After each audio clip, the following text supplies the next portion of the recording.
beyond seeking a stay, how do you plan to respond to the abortion movement? So look, I don't want to get ahead of the courts here. As you know, that's something that we're very mindful of. The Department of Justice, we're quick to act, as you know, as you mentioned, the stay, and we're going to continue to move forward in that fashion. It probably is going to go up to the Supreme Court, which we feel pretty confident that we're going to win. But we're going to be very clear here. And I talked about this at the beginning, the misinformation that's out there. Mifepristone is still very much available, very much available right now for women who need it or providers who need it at this time. And so, look, this is a president and an administration that's going to continue to fight to make sure that women have the health care that they need, to make sure that they make their own decision when it comes to their own body. And I also mentioned this too. This is what we're seeing currently right now. It's part of the plan, right? It's part of what we've been hearing from extreme MAGA Republicans in these different state houses, and of course national Republicans saying that they want a national abortion ban. This is part of this, and so they're going to continue to take those actions. I think we've seen more than 300 pieces of legislation coming out of state houses to take away a woman's freedom, a woman's right to make her own decision, a decision that should be between herself and her doctor. And so, look, the president's going to continue to fight for people's freedoms, in this particular women's freedom. And we saw what the American people said during the midterms. Like, they want us to continue to do that, continue to fight for their freedom. Can you confirm on that? So the administration is going to comply with this federal judge's order? Look, we are going to always follow the law, always. But doesn't mean that we're not going to fight. Doesn't mean that we're not going to, as you know, DOJ has appealed this, and we'll continue to fight in the courts. And so will the administration then move to expedite reapproval of Mifepristone?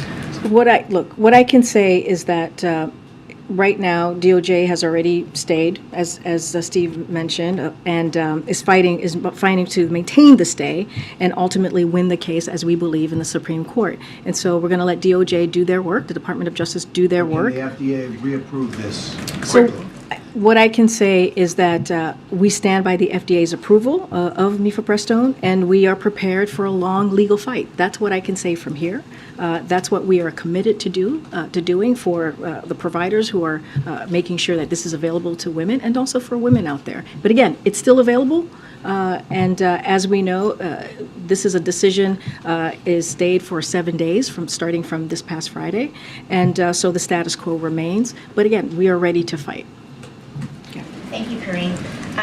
AOC suggests that the administration should just ignore the ruling. Which is that I believe that the Biden administration should ignore this ruling. And she said that, quote, "We know that the executive branch has an enforcement discretion."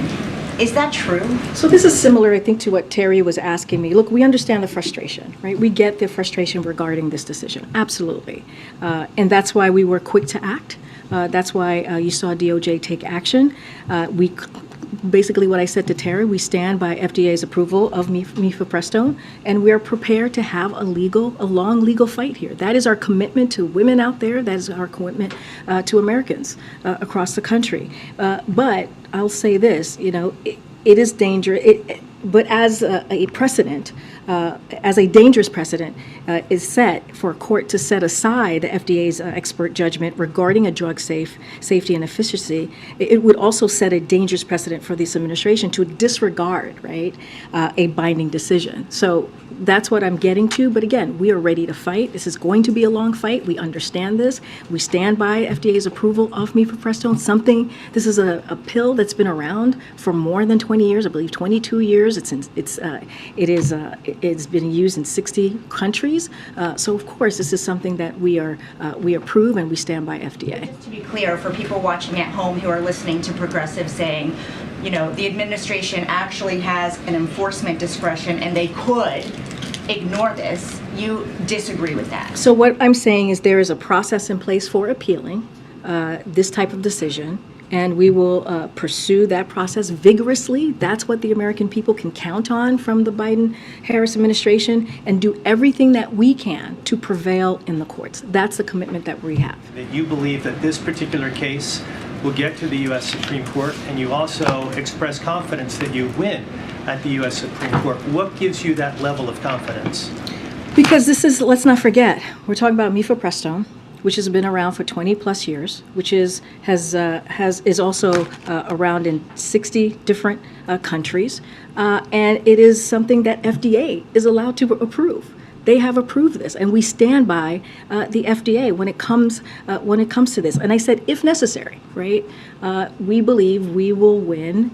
We will win this long fight if it goes to the Supreme Court, if necessary, if that's what indeed occurs. Because we are committed. We are committed to this issue. We are committed to making sure that women have access to Mifepristone, but also can make their own decision when it comes to their own body, when it comes to this type of important reproductive health care decision that women should have. It is their freedom. It should be their freedom to have this.